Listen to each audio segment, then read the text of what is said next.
Movie की शुरुआत होती है प्रभास के गहरे आवाज से, जो हमें इस दुनिया के राज के बारे में बताता है। फिर स्टोरी चली जाती है उस समय जब सम्राट अशोक ने कलिंग पर युद्ध किया था। खून और तबाही के बाद अशोक को अपने कर्मों का भयानक पछतावा होता है। उस पछतावे के चलते अशोक ने अपनी शक्ति को 9 ग्रंथों में विभाजित कर दिया और उन्हें 9 वीर योद्धाओं में बांट दिया। पीढ़ी दर पीढ़ी यह योद्धा अपना कर्तव्य निभाते रहे, ग्रंथों की रक्षा करते रहे। अलेक्जेंडर से लेकर हिटलर तक अनेक लोगों ने इन ग्रंथों को पाने की कोशिश की, पर किसी के हाथ यह शक्ति नहीं आई। अब हमें दिखाई देती है अंबिका, जो 9 योद्धाओं में से एक थी। उसने एक दृश्य देखा जिसमें किसी ने 9 ग्रंथों पर कब्जा कर लिया और दुनिया तबाही की आग में जल गई। अंबिका ने तुरंत सभी योद्धाओं को एकत्र किया। उसने कहा, ग्रंथ छिपाए जाएं, लेकिन बाकी 8 योद्धा लड़ने के लिए तैयार हो गए। उस वक्त अंबिका के गर्भ में एक बच्चा होता है। फिर अंबिका कैराज पर्वत चढ़कर अगस्त्य आशी के पास जाती है। बहुत कठिनाई से वह पर्वत पर चढ़ रही होती है, लेकिन बीच में बेहोश हो जाती है। अगस्त्य आशी उसे बचाते हैं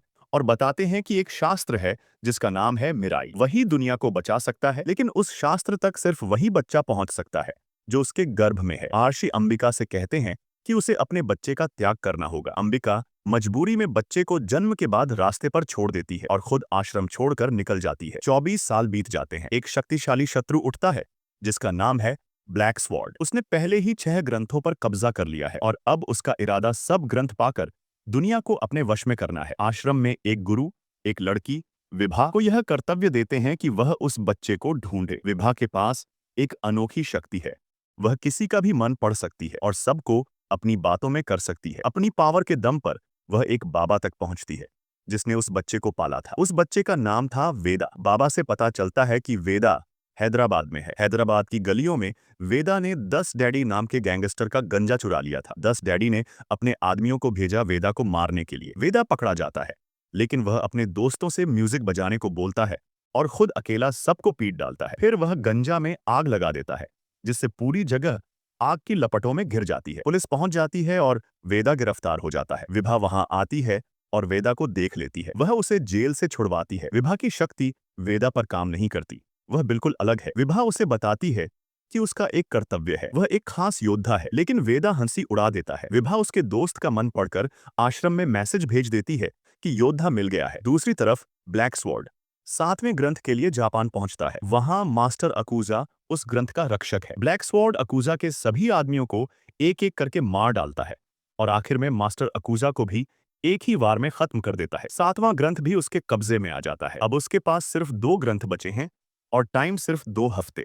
वेदा और विभा के बीच लगाव बढ़ने लगता है। वेदा विभा को प्रपोज करने जाता है। विभा रेड लाइट एरिया में रहती है, अपने कमरे में ध्यान लगा रही होती है। तब वेदा सीधे कह देता है, आई लव यू। विभा उसे सच बताती है कि वही 9वां ग्रंथ बचाने वाला योद्धा है, लेकिन वेदा हंसी उड़ा देता है। तब विभा उसे उसकी मां के बारे में सच बताती है, जिससे वेदा गुस्से में निकल जाता है। ब्लैक स्वॉर्ड का एक फ्लैशबैक दिखाया जाता है, जहां अंबिका उससे धमकी देती है, तुम 8 ग्रंथ पा लोगे, लेकिन 9वां ग्रंथ तुम कभी नहीं पा पाओगे। विभा फिर वेदा के पास आकर कहती है, तुम अलग हो, तुम स्पेशल हो, तुम अनजाने में भी अच्छा काम करते हो। तब वेदा को आकाश में तारे बनकर एक धनुषधारी योद्धा दिखाई देता है। विभा उसे मातृक मुद्रा कराती है और कहती, अपनी माँ के बारे में सोचो।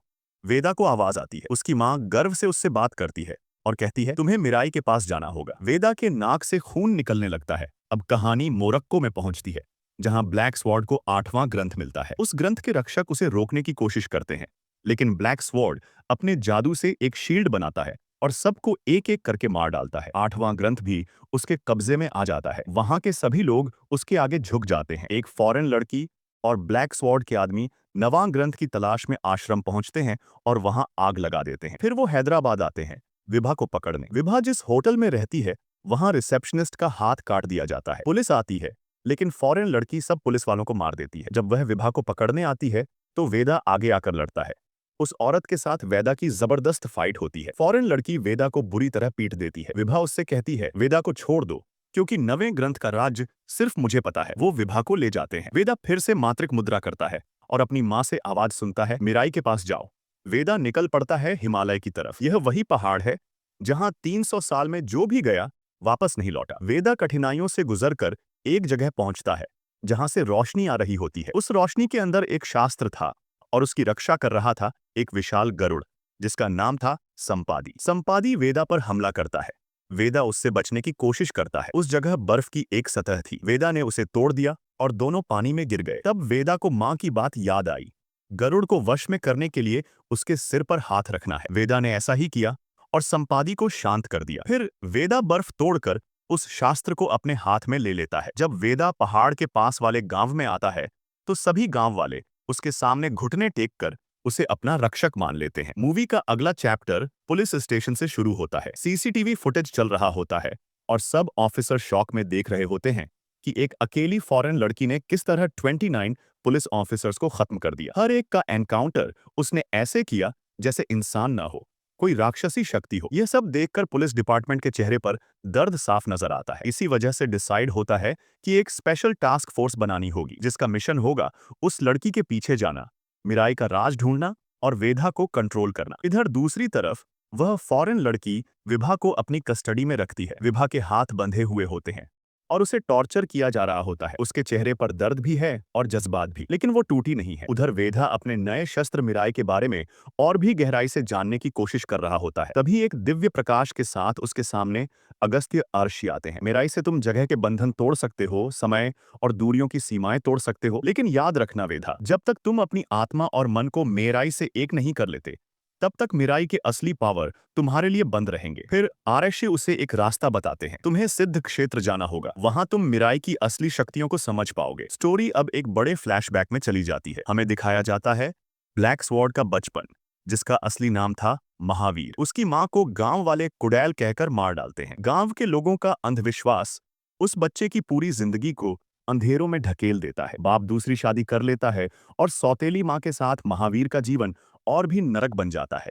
दिन रात लोग उसे मनहूस और चुड़ैल का बच्चा कहकर जलील करते। पर महावीर एक समझदार और प्रतिभाशाली बच्चा था। एक दिन उसने अपने दम पर पहाड़ में से रास्ता बनाया और पूरे गांव तक पानी पहुंचाया। लेकिन लोगों ने उसका शुक्रिया अदा करने के बजाय कह दिया, यह तो भगवान की कृपा है। उसी पल महावीर के दिल में भगवान के लिए पहला गुस्सा जाग उठता है। उसे महसूस होता है कि चाहे वह कुछ भी करे, क्रेडिट हमेशा भगवान को ही मिलेगा। धीरे धीरे उसका गुस्सा आंधी तूफान बनने लगता है। एक दिन उसने अपने सबसे बड़े बुली को मार दिया, फिर मंदिर के पंडित को खत्म कर दिया, बाद में अपने खुद के परिवार को भी जान से मार दिया। लेकिन फिर भी उसकी प्यास नहीं बुझी। अंत में उसने पूरे गांव को आग के हवाले कर दिया और वहां से हमेशा के लिए भाग गया। उस पल से महावीर के दिल में सिर्फ एक ही शब्द था, नफरत, और इसी नफरत ने उसे बना दिया ब्लैक स्वॉर्ड। प्रेजेंट में वापस आते हैं। अब ब्लैक स्वॉर्ड अपनी फॉरेन लड़की को भेजता है ताकि वह विभा को पकड़ सके और वेदा तक पहुंच सके। उधर वेदा और अगस्त्य आर्षि सिद्ध क्षेत्र पहुंच जाते हैं। वहां वेदा की मुलाकात होती है एक लड़की से जिसका नाम है अंबिका। अंबिका उसे बताती है कि उस जगह पर कभी भगवान राम ने ध्यान किया था और वही जगह है जहां मेराई को स्थापित करना होगा ताकि उसके असली पावर जागृत हो सके। लेकिन तभी ब्लैक स्वॉर्ड के लोग और वह फॉरेन लड़की पहुंच जाते हैं। महासंग्राम शुरू हो जाता है। फाइट के दौरान वह फॉरेन लड़की विभा के हाथ की नस काट देती है। विभा दर्द से चीख उठती है। वेदा और उस लड़की के बीच एक एपिक बैटल होती है। वेदा तुरंत मेराई को उस पवित्र जगह पर स्थापित करता है और मंत्र पढ़ता है। अचानक मेराई से एक तेज प्रकाश निकलता है। शक्ति वेदा के अंदर समाने लगती है। उसकी आंखों में चमक आ जाती है। शरीर में बिजली की तरह ऊर्जा दौड़ जाती है। अब वेदा 10 गुना शक्तिशाली हो जाता है। एक एक करके वो सबको खत्म करना शुरू कर देता है। उस फॉरेन लड़की को भी मेराई की शक्ति से हरा देता है। विभा खून से लथपथ हो जाती है, लेकिन वेदा मेराई से उसका घाव तुरंत भर देता है। अगस्त्य आर्षि अपना कर्तव्य पूरा करके चले जाते हैं। अब वेदा और विभा निकल पड़ते हैं कामाख्या द्वीप, जहां गुरु अंगमबाली उनका इंतजार कर रहे होते हैं। लेकिन रास्ते में पुलिस उन्हें पकड़ने आ जाती है क्योंकि वेदा के एक दोस्त ने धोखा दे दिया होता है। पुलिस वेदा पर गोली चलाती है, लेकिन उस पल मेराई खुद वेदा के चारों तरफ एक शील्ड बना देता है। पुलिस यह सब देखकर हैरान रह जाती है। स्टोरी फिर फ्लैशबैक में जाती है, जहां हमें दिखाया जाता है कि छोटा महावीर कभी अंगमबाली के साथ था। अंगमबाली ने उसे अपने बेटे की तरह रखा और सारी तांत्रिक विद्या सिखाई, लेकिन महावीर ने साथ ही साथ काला जादू भी सीखना शुरू कर दिया। अंगमबाली ने अपने असली बेटे को ग्रंथों का रक्षक बनाया, महावीर को नहीं। यही उसके गुस्से का भंडार बन गया। महावीर ने काले जादू से एक कंगन बनाया जिससे वो किसी को भी अपना बंदी बना सकता था। उसने अंगमबाली के बेटे को खत्म कर दिया और ग्रंथ छीन लिया। पूरा गांव उसके कंगन के जादू के नीचे गुलामों की तरह जीने लगा। तब अंबिका सामने आई। उसने अपने आप को उस कंगन के साथ आग लगाकर सैक्रिफाइस कर दिया और सारे गांव वालों को मुक्ति दिलाई। जाते जाते अंबिका ने महावीर को धमकी दी, तुम 8 ग्रंथ तो पाओगे, लेकिन 9वां ग्रंथ तुम्हें कभी नहीं मिलेगा। इसी दिन से महावीर ने ब्लैक स्वॉर्ड बनकर सारे ग्रंथों पर कब्जा करना शुरू कर दिया। यह कहानी सुनकर वेदा गुस्से से भर जाता है। वह कसम खाता है कि ब्लैक स्वॉर्ड को कभी नौवां ग्रंथ नहीं मिलेगा। तभी वेधा फिर एक टूटता तारा देखता है, वही तारा जो उसे बचपन से रास्ता दिखाता आया है। वेधा उस तारे का पीछा करता है और उसकी रोशनी में उसे नौवां ग्रंथ मिल जाता है। लेकिन पुलिस विभा पर पिस्तौल रखकर वेधा को हथकड़ी पहना देती है और ग्रंथ छीन लेती है। यह सब एक ट्रेन में होता है। कहानी अब कुंभ मेले तक आती है। महावीर यानी ब्लैक स्वॉर्ड अपने कंगन के जादू से पूरे मेले में आए भक्तों को अपना गुलाम बना लेता है। उसके आदमी ट्रेन के ड्राइवर को मार देते हैं। सब लोग घबरा जाते हैं। पुलिस मजबूरी में मिराई फिर से वेधा को दे देती है। वेधा मिराई की शक्ति से ट्रेन को रोक देता है और अब होती है अंतिम लड़ाई। वेधा और ब्लैक स्वॉर्ड आमने सामने, तलवारों की चमक, शस्त्रों की गरज और दोनों के बीच एक महायुद्ध। ब्लैक स्वॉर्ड वेधा को मारकर पुल से नीचे गिरा देता है, लेकिन तभी आसमान से गरुड़ संपादी आकर वेधा को बचा लेता है। ब्लैक स्वॉर्ड अब नौवां ग्रंथ भी ले लेता है और अपने आसपास शील्ड बना लेता है। वेधा उसके पास नहीं जा पाता। ब्लैक स्वॉर्ड की ताकत अपने शिखर पर होती है। वेधा थक कर जमीन पर गिरता है। उसका शरीर छिन्न भिन्न हो जाता है।